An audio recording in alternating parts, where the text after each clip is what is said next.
ketemu lagi sama kami. Kebetulan hari ini kita akan membahas tentang bagaimana seputar topik kepercayaan orang tua untuk menitipkan anaknya di daycare. Dengan ibu siapa kalau boleh tahu? Halo, saya Mutia, mamanya Nathan. Kebetulan kami sudah menjadi sahabat atau member buat bagi keluarga Nathan ya tentunya. Ini yang pertama kali perlu dipertanyakan adalah bagaimana perasaan seorang ibu untuk melepaskan anaknya di daycare. Oke, jadi kalau boleh mundur tuh alasan kami naruh di daycare tuh sebetulnya alasan terakhir banget.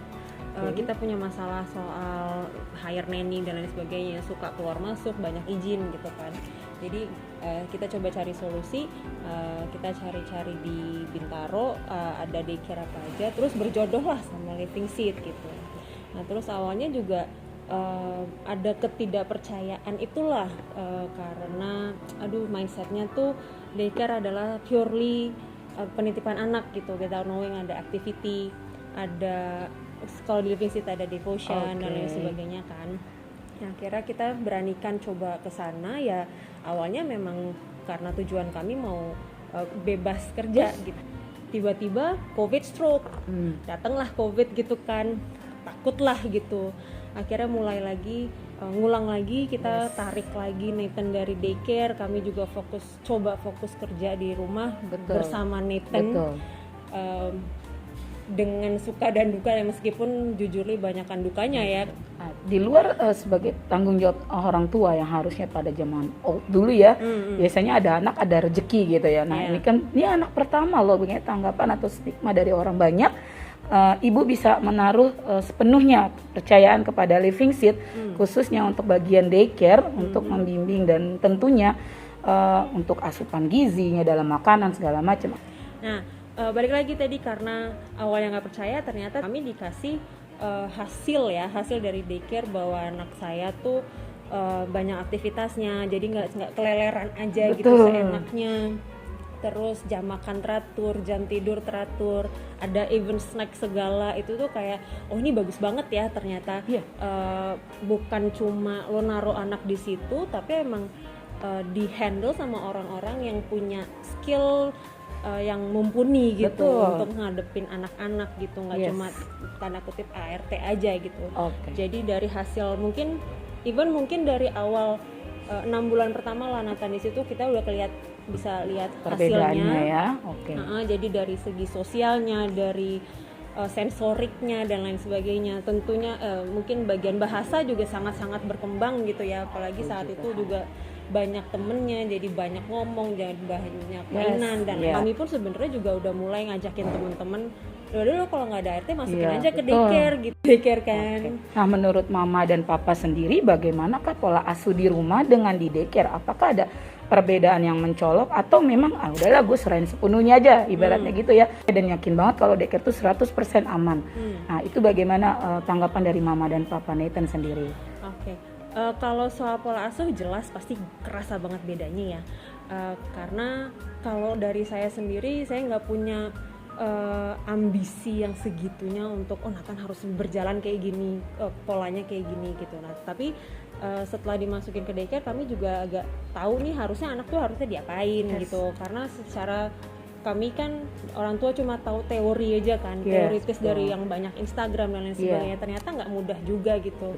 Terus tapi kami berusaha apa yang Nathan bawa dari daycare itu kami teruskan di rumah gitu, karena biar lama bisa gitu jalan gitu ya. Jadi bukan yang kayak di daycare tuh aku ada makan jam segini, nanti ternyata di rumah sudah ada rutinsnya gitu. Jadi enaknya sih kayak gitu. Jadi kasarnya ya, kami membentuk Nathan di daycare, terus kami tanda kutip lagi menyempurnakan di rumah gitu. Betul. Nah kilas balik dari pola asuh. Nah ini adalah bagaimana tanggapan orang tua sendiri terhadap bagaimana pemberian komposisi pada makanan anak.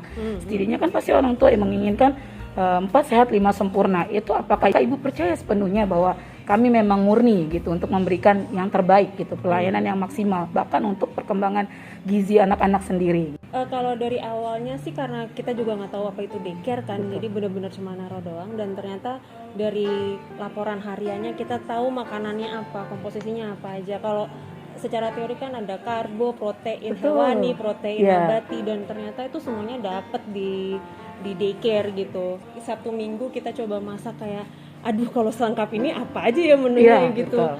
Tapi paling nggak Senin sampai Jumat tuh kayak udah 100% terpenuhi sama Living Seed, dan kami juga udah percaya kalau sehat, bersih lah semuanya. Mengenai pola perkembangan jasmani tadi kita sudah bahas semuanya. Sekarang perkembangan rohani pada Nathan. Apa yang orang tua rasakan ini dampaknya? Apakah jauh ada perbedaan atau memang biasa-biasa saja? Atau mana menurut pendapat orang tua? Awal Nathan tuh masuk ke daycare kan umur 1,5 tahunan ya, sampai sekarang umur 3,5 tahun tuh kerasa banget bedanya gitu. Dari sisi berdoa tuh dia kayak udah otomatis ambil sikap doa kalau di rumah. Yang biasanya kami ajakin dulu, susah banget ngajakin Nathan doa, ayo Nathan doa sebelum tidur gitu. Tapi sekarang kayak udah, kalau kami kelupaan malah dia yang ngingetin, Mam berdoa dulu sebelum bobo gitu kan, atau sebelum makan dia otomatis bikin tanda salib gitu.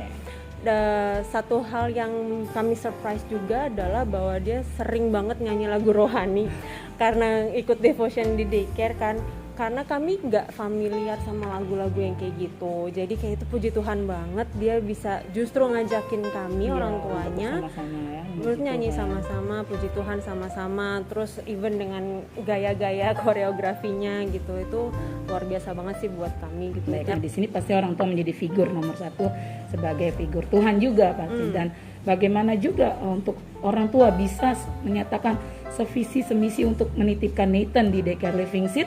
Apakah pertama itu langsung ya oke gitu? Awal lagi nih kami tuh kayak, ini apa sih kok daycare ke Kristen-Kristenan gitu kan, karena ke beberapa yang kami survei di sekitar Bintaro ini ya emang ya udah daycare aja gitu kan. Terus kayak ya udahlah, kita masukin ke situ aja karena kebetulan kami juga Kristiani, jadi nggak masalah juga gitu kan. Terus awalnya memang karena purely kita cari tanda kutip pengganti untuk ngurus Nathan gitu kan, jadi kami antara saya dan suami juga nggak terlalu banyak clash untuk pendapat soal Berarti memang kayak sudah gitulah. sehati sebelumnya. Awalnya kita coba-coba tapi kayak oke, bagus banget gitu. Puji Tuhan. Nah, pilihannya kenapa tidak Neni aja sih? Kan bisa dilihat mata secara langsung gitu. Plus minus sih sebenarnya ya kan. Satu karena yaitu suka banget masalah sama Neni, yang capek juga kan ngurusin Neni yang gonta-ganti harus ngajarin lagi, terus belum nanti tengah-tengah dia izin ada keluarga sakit dan lain sebagainya. Anaknya juga kasihan gitu kan, yang sebelumnya ngajarinnya begini, yang setelahnya ngajarinnya gini ya. Sementara kalau karena udah mulai di daycare dan udah Nathan juga udah nyaman di situ dengan para teacher, dengan teman-temannya, dengan lingkungannya, maksudnya di rumahnya itu sendiri gitu. Jadi ya udahlah lanjutin aja gitu. Sayang kalau harus narik lagi, kita ulang lagi awal lagi gitu. Puji Tuhan ya. Dan selama ini bagaimana pelayanan kami, yaitu dalam bidang jasa tentunya sangat banyak manfaat ya, dan membuka juga pola pikir orang tua ya tentang pola asuh di daycare. Itu saja pembincangan kita hari ini. Terima kasih buat yang sudah menonton. See you next time. Bye bye, thank you.